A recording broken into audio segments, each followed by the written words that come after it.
ఒకే దేశం ఒకే యాప్ అంటూ సమస్త సమాచారాన్ని అరచేతుల్లో అందించే ఈటీవీ భారత్ అందుబాటులోకి వచ్చింది. జాతీయ స్థాయిలో మీడియా రంగంలో అనేక సంచలనాలకు చిరునామాగా నిలిచిన రామోజీ గ్రూప్ నుంచి 4వ తరం ఆవిష్కరణగా ఈటీవీ భారత్ యాప్ వచ్చేసింది.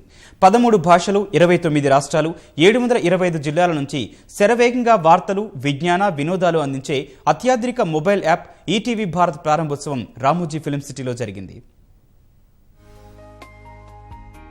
సమాచార యవనికపై అద్భుతాలతో వార్తాప్రియులకు కొత్త అనుభూతి పంచే ఈటీవీ భారత్ యాప్ అందుబాటులోకి వచ్చింది.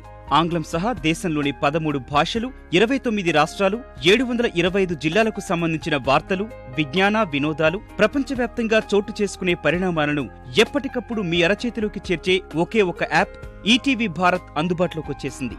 దేశంలోని అతిపెద్దదైన మొట్టమొదటి వీడియో ఆధారిత ఈటీవీ భారత్ యాప్ ప్రారంభోత్సవం రామోజీ ఫిల్మ్ సిటీలో కన్నుల పండుగగా జరిగింది.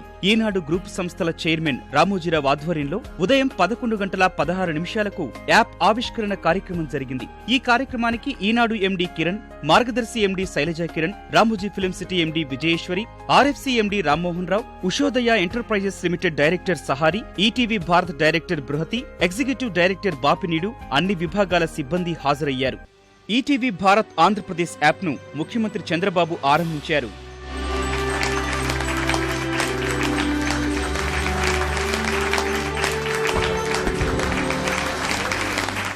ఈ యాప్ ఆంగ్ల వెర్షన్ను ఉపరాష్ట్రపతి వెంకయ్య నాయుడు ఆవిష్కరించారు.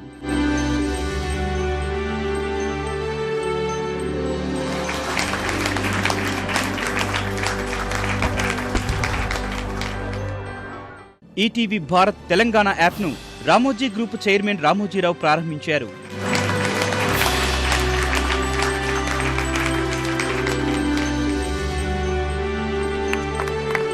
సాంకేతికత వినియోగంలో ఎప్పుడూ ముందంజలో ఉండే ఈనాడు డిజిటల్ వేదికపై మరిన్ని అద్భుతాలు సృష్టిస్తుంది అనడంలో ఎలాంటి సందేహం లేదని వెంకయ్య నాయుడు, చంద్రబాబు విశ్వాసం వ్యక్తం చేశారు.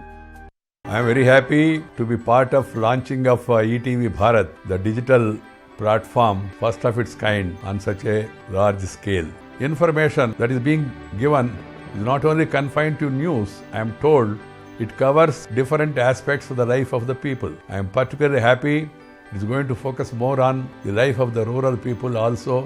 I am particularly impressed by the very name ETV Bharat that reminds us about our past and shows the path for the future. ఈరోజు ఈనాడు భారత్ యాప్ తీసుకురావడం ఒక వినూత్నమైన ప్రయోగం. దేశంలో జరిగే అన్ని సంఘటనలపైన అన్ని లాంగ్వేజెస్ లో ఒక సింగిల్ యాప్ ద్వారా మొత్తం సమాచారం మనం చూసుకునే పరిస్థితి వస్తుంది. ప్రతి ఒక్కరు కూడా రాబోయే రోజుల్లో ఎక్కువ స్మార్ట్ ఫోన్ పైన ఆధారపడతారు. సమాచారం తెలుసుకోవాలన్నా, ఏ పని కావాలన్నా ఒక స్మార్ట్ ఫోన్తో అయిపోయే పరిస్థితి వస్తుంది. అలాంటి టెక్నాలజీని ప్రజలకు అందించడానికి ఈరోజు రామోజీ ఆర్గనైజేషన్ అయితే చాలా ముందుకు వచ్చారు. నాకు ఏమాత్రం అనుమానం లేదు, ఈ ప్రయోగం అన్ని విధాలా సక్సెస్ అవుతుంది. దీన్ని మనస్ఫూర్తిగా స్వాగతిస్తూ ప్రజలందరూ దీన్ని ఉపయోగించుకోవాల్సిందిగా మరొకసారి కోరుతున్నాను. దేశంలోని ఇతర రాష్ట్రాలకు సంబంధించి ఈటీవీ భారత్ యాప్లను ఆయా రాష్ట్రాల ముఖ్యమంత్రులు, ఇతర ప్రముఖులు ప్రజలకు పరిచయం చేశారు.